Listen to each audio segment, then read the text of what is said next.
చెప్పండి. హన్మకొండ ఏంటి అసలు మీ ప్రాబ్లం ఏంది? ఇలా ధర్నా చేయడం గతంలో కూడా ఒకసారి చేసినారు, ఇప్పుడు ఏంటి అసలు మీ ప్రాబ్లం? గత 3 నెలలుగా మాకు జీతం లేదండి. ఒకటి. రెండవది గత 3 నెలలుగా, ఈ నెలతో కలుపుకొని 3 నెలలుగా జీతం లేదు. 3 నెలలు జీతం లేకపోతే ఎట్లా బతకడం మరి? అప్పులు సప్పులు చేసుకొని వడ్డీలు కట్టుకొని బతుకుతున్నామండి. ఇప్పుడు అప్పులు ఇచ్చే వాళ్ళు కూడా మా ఇంటికి రావట్లేదు. రేవంత్ రెడ్డి గారు చెప్పినట్టు చెప్పులు చూసి పారిపోయినట్టు మమ్మల్ని కూడా చూసి పారిపోతున్నారు. మేము వస్తే మా చెప్పులు చూసి కూడా పారిపోతున్నారు. మరి మేము ఎట్లా బతకాలి? మీ చెప్పులు చూసి పారిపోతారు అంటే మేము వచ్చింది వీళ్ళు ఉన్నారంటే మమ్మల్ని ఏమన్నా అడుగుతారని చెప్పి చేస్తారు. ఇప్పుడు మమ్మల్ని కూడా లోపల రానికపోవడానికి కారణం కూడా అదే కదా. మేము వస్తే ఏడా జీతాలు అడుగుతున్నాయి కదా, మమ్మల్ని లోపల రానియకుండా ఇక్కడ నిర్బంధం చేసేది. ఇది నిర్బంధం కదా. మరి మేము స్వతహాగా మేమేమన్నా ఆయుధాలు పట్టుకొని వచ్చినామా? మా హక్కుల కోసం, మా డిమాండ్లు నెరవేర్చమని చెప్పడానికి, మా హక్కు కోసం వచ్చినాము. మమ్మల్ని నిర్బంధించాల్సిన అవసరం ఏమున్నది? అంటే వాళ్ళు తప్పు చేస్తున్నట్టే కదా. మరి ఆ తప్పును క్లియర్ చేయండి అని చెప్తున్నాం కదా. అసలు కంచెల మధ్యలో మీరు ధర్నా చేయాల్సిన అవసరం వచ్చింది.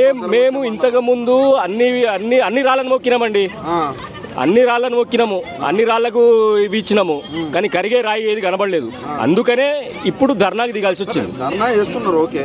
రేవంత్ రెడ్డి పరిపాలనలో కంచెలు బద్దలు కొట్టినాం, ఎలాంటి కంచెలు ఏమని అన్నారు.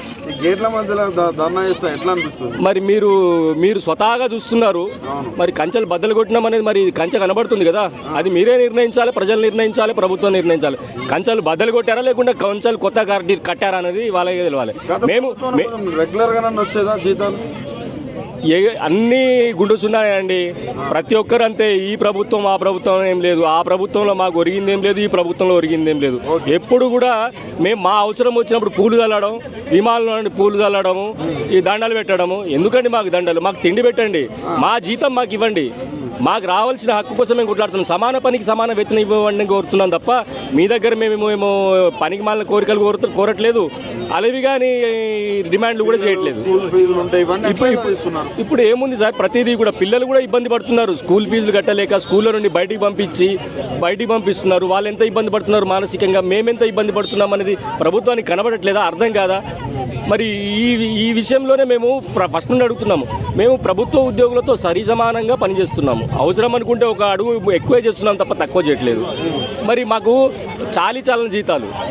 మాకు ఇంతకుముందు మొన్న మీకు సీతక్క కూడా టీ తాగే సమయంలో మీ పరిష్కారం చేస్తా అన్నట్టుగా ఉన్నది.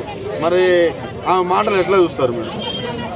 ఒకటండి, మరి టీ తాగుతారా, కాఫీ తాగుతారా, పాలు తాగుతారా అనేది వాళ్ళ ఇష్టం. కానీ మా సమస్యలు ఫస్ట్ తీర్చండి, తర్వాత మీరు కాఫీలు తాగండి, కొబ్బరిలు తాగండి.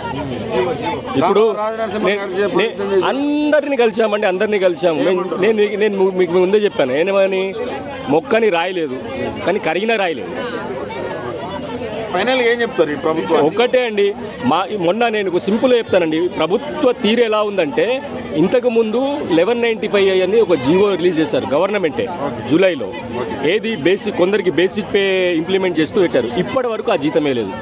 ఆ జీతం పక్కన పెట్టేసి ఇప్పుడు అసలే పాత జీతం కూడా ఇవ్వలేదు ఈ 3 నెలలుగా. మరి వాళ్ళు తీసిన జీవోను వాళ్ళు ఇంప్లిమెంట్ చేయకుండా అసలు అంటే వాళ్ళు కరెక్ట్ కాదని వాళ్ళు ఫీల్ అవుతున్నారా? అంటే జీవోలు తీసుకొస్తున్నారా, ఇంప్లిమెంట్ చేయట్లేదు. మరి తీసుకురావడం ఎందుకు? మరి అదే కదా మేము ప్రశ్నించేది. మా ప్రశ్న కూడా అదే. ఇప్పుడు అందరికీ సమాన వేతనం ఇవ్వాలనేది మా ఇది. కొందరికి పెంచారు, ఇప్పుడు మా దాంట్లో కూడా డివైడ్ అండ్ రూల్ చేస్తారు. వీళ్ళు కొందరికి పెంచుతారు, కొందరికి పెంచారు, అంతే. ఎవరు యూనిటీగా ఉండొద్దు అనేది వీళ్ళ ఉద్దేశం. ఇప్పుడు ఎన్ని బాధలు ఓర్చుకుంటున్నారో ప్రతి ఒక్కరు తెలుసండి. పప్పు నుండి ఉప్పు నుండి ప్రతిదీ కూడా కాస్ట్లీ అయిన ఈ రోజుల్లో మాకు కనీస వేతనం కూడా ఇవ్వలేదండి. మా బాధ ఎవరు అర్థం చేసుకుంటారు, ఎప్పుడు అర్థం చేసుకుంటారు అనేది వెయిట్ చేస్తున్నాము. బహుశా ఈ ప్రభుత్వం అయినా మాకేమైనా దారి చూపెడుతుందని చూస్తున్నాం.